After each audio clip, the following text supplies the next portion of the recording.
রবিবার ঢাকার হযরত শাহজালাল আন্তর্জাতিক বিমানবন্দর থেকে চিত্রনায়িকা নুসরাত ফারিয়াকে আটক করে ইমিগ্রেশন পুলিশ। পরে রাজধানীর ভাটারা থানায় দায়েরকৃত একটি হত্যাচেষ্টা মামলায় তাকে গ্রেপ্তার দেখানো হয়। সোমবার আদালতের নির্দেশে কারাগারে পাঠানো হয়েছে এই অভিনেত্রীকে।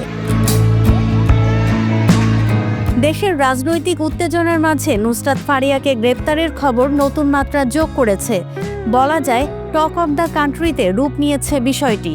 তার ভক্ত সহকর্মীরা প্রতিবাদ জানিয়ে সোশ্যাল মিডিয়ায় সরব হয়েছেন। নুসরাত ফারিয়াকে গ্রেপ্তারের ঘটনায় বিব্রত বলে মন্তব্য করেছেন চিত্র পরিচালক ও সংস্কৃতি বিষয়ক উপদেষ্টা মোস্তফা সরওয়ার ফারুকী। সোমবার ফেসবুকে দেয়া স্ট্যাটাসে তিনি লেখেন, আমি সাধারণত চেষ্টা করি আমার মন্ত্রণালয়ের কাজের বাইরে কথা না বলতে, কিন্তু আমার তো একটা পরিচয় আছে। আমি এই ইন্ডাস্ট্রিরই মানুষ ছিলাম এবং 2 দিন পর সেখানেই ফিরে যাব। নুসরাত ফারিয়ার গ্রেপ্তার আমাদের জন্য বিব্রতকর একটা ঘটনা হয়ে থাকলো।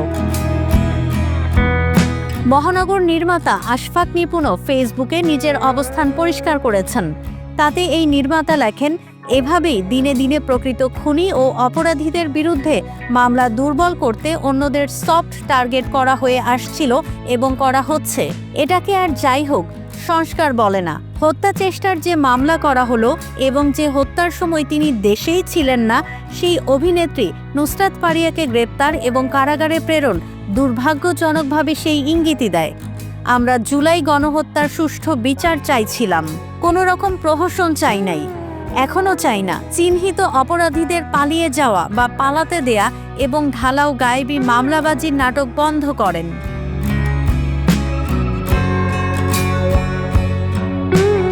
গত বছরের বৈষম্য বিরোধী ছাত্র আন্দোলনে সক্রিয় ভূমিকা রাখেন অভিনেত্রী আজমেরী হক বাঁধন। ফারিয়ার ঘটনা নিয়ে উদ্বিগ্ন বলে মন্তব্য করেছেন এই অভিনেত্রীও। সোমবার বাঁধন তার ফেসবুকে লেখেন, কি লজ্জা! ফ্যাসিবাদী শাসন ব্যবস্থা জনগণের সঙ্গে যা করেছে তার সঙ্গে এই মেয়েটির কোনো সম্পর্ক নেই। আমি পরিস্থিতি এবং ব্যবস্থা নিয়ে গভীরভাবে উদ্বিগ্ন। আমরা এমন দেশে বাস করি না যেখানে ন্যায় বিচার সাধারণ ব্যাপার, কিন্তু এটি সত্যি গ্রহণযোগ্য নয়। ফারিয়ার ঘটনা নিয়ে প্রশ্ন ছুড়ে দিয়েছেন ছোট পর্দার অভিনেতা খায়রুল বাশার। এই অভিনেতা বলেন, তিনি অভিনেত্রী, রাজনীতি করেন না। তাহলে সিনেমায় একটি চরিত্রে অভিনয়ের দায়ে কেন তাকে হেনস্থা করা হলো? সরকারি আয়োজনে কোনো শিল্পী অংশ নিলে ভবিষ্যতে যদি অন্য সরকার তাকে দোষারোপ করে, তবে শিল্পীরা কোথায় দাঁড়াবে? 2023 সালে শ্যাম বেনেগাল পরিচালিত মুজিব, একটি জাতির রূপকার চলচ্চিত্রে শেখ হাসিনার চরিত্রে অভিনয় করেন নুসরাত ফারিয়া। সেই প্রসঙ্গ টেনে আনেন পরিচালক শিহাব শাহীন। তার ভাষ্য, চলচ্চিত্রে অভিনয় করে কেউ দোষর হয় না। নুসরাত ফারিয়াকে আজগুবি মামলায় হয়রানি করা হচ্ছে।